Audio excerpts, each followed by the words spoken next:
আপনারা জানেন যে গতকালই মমতা বন্দ্যোপাধ্যায়ের সঙ্গ ছেড়েছিলেন চন্দ্রিমা ভট্টাচার্য এবং তারপরেই ফেসবুক লাইভ করেন তৃণমূল সুপ্রিমো মমতা বন্দ্যোপাধ্যায় গতকাল বলেছেন যে আমাদের একটা আদর্শ আছে, নীতি আছে। আপনারা যারা বেঈমান, গদ্দার, বিজেপির কাঁধে কাঁধ মিলিয়ে তাদের কথায় চলছেন, বিজেপির স্পন্সর যারা, তাদের বলবো, যদি সাহস থাকে, বুকের পাটা থাকে, বিজেপিতে যোগ দিয়ে দেখুন। আপনাদের আরও একবার জানাবো যে গতকালই মমতা বন্দ্যোপাধ্যায় তিনি বলেছিলেন যে আমাদের একটা আদর্শ আছে, একটা নীতি আছে। আপনারা যারা বেঈমান, গদ্দার, বিজেপির কাঁধে কাঁধ মিলিয়ে তাদের কথায় চলছেন, বিজেপি স্পন্সর যারা, তাদের বলবো, যদি সাহস থাকে, বুকের পাটা থাকে, বিজেপিতে গিয়ে যোগ দিন। আমাদের কোনো আপত্তি নেই। দল ভাঙার চক্রান্ত ভাবেন কি তৃণমূল মরে গেছে? ঋতব্রত তৃণমূল শিবিরকে তীব্র আক্রমণ মমতা বন্দ্যোপাধ্যায়ের। এবং মমতা বন্দ্যোপাধ্যায়ের এই পাল্টা মন্তব্যের পাল্টা বলেছেন ঋতব্রত বন্দ্যোপাধ্যায়। তিনি বলছেন যে এতগুলো লোক বেঈমান, শুরু হয়েছিল আমাকে আর সন্দীপনকে নিয়ে, যাকে দেখছেন তাকেই বেঈমান বলছেন। তৃণমূল তৈরি করাও তাহলে বেঈমানি, কাছের ঘরে বসে ঢিল ছুঁড়তে নেই, এমনটাই মন্তব্য করেছেন ঋতব্রত বন্দ্যোপাধ্যায়।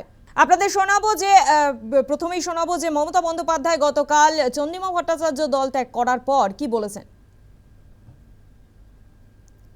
আমাদের একটা আদর্শ আছে, আমাদের একটা নীতি আছে।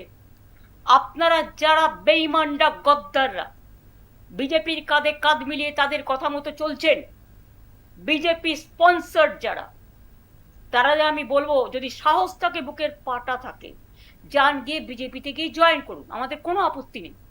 তবুও বুঝবো আপনারা বিজেপিতে চলে গেছেন। বিজেপিতে থেকে দল ভাঙার চক্রান্ত ভাবেন কি যে আমি মরে গেছি? ভাবেন কি আমাদের কর্মীরা মরে গেছে? ভাবেন কি অল ইন্ডিয়া তৃণমূল কংগ্রেস মরে গেছে?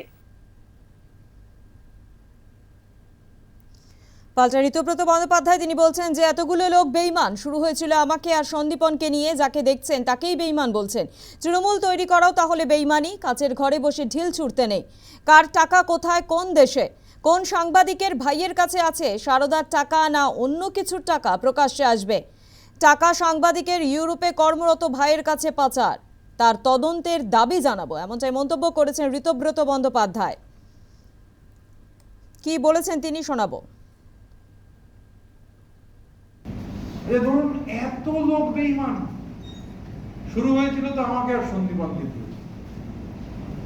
তারপর যে যাকেই দেখছেন তাকেই তো একটা মিউনিসিপ্যালিটির চেয়ারম্যান এসে বসেছিলেন, হয়তো এখনো খবর পৌঁছয়নি, প্রাইভেট লিমিটেড কোম্পানির মালিকরা খবর পাননি, পেলে একটু বাদেই সেখানে লেখা শুরু হবে ও বেঈমান। আমরা বলছি ঠক বাজতে গিয়ে গাউজার হয়ে যায়, একটা কথা আছে না বাংলায়। এই বেঈমান খুঁজতে খুঁজতে হচ্ছে, তারপর যদি হাতে খালি পেন্সিল থাকে, মানে আপনি বেঈমান খুঁজে বেড়াচ্ছেন দূরবীন দিয়ে, এরপরে মানে সবাই তো বেঈমান। আচ্ছা, বেঈমানির কথা বলতে হলে বা বেঈমানি, গদ্দারি কথা বলতে হলে একটা রাজনৈতিক দল থেকে অন্য রাজনৈতিক দলে যাওয়ার ব্যাপার হবে। তো এই যে তৃণমূল কংগ্রেস তৈরি হয়েছে, তৃণমূল কংগ্রেস তৈরি হওয়ার আগে যারা তৃণমূল কংগ্রেস তৈরি করেছেন তারা তো কংগ্রেস করতেন। এই যে কথা হচ্ছে, একজন বলছিলেন, শুনছিলাম যে চন্দ্রিমা ভট্টাচার্যকে সব দেওয়া হয়েছে। আমরা যদি বলি যারা তৃণমূল কংগ্রেস তৈরি করেছিলেন, রাজীব গান্ধী তাদের সব দিয়েছিলেন। সুতরাং একটা ইংরেজিতে খুবই বিখ্যাত প্রবাদ বাক্য, people in glass houses must not throw stones. কাঁচের ঘরে বসে ঢিল ছুটতে নেই। আর আমি আবারও বলছি, ভালো করে খোঁজ নিন যাদের নাম ঘোষণা হচ্ছে। আজ থেকে সপ্তাহ দুয়েক বাদে যদি বেরোয় যে বিধানসভায় শপথ গ্রহণের আগে থেকেই কোথায় মেসেজ পাঠিয়েছেন আমার সঙ্গে 7 জন আছে।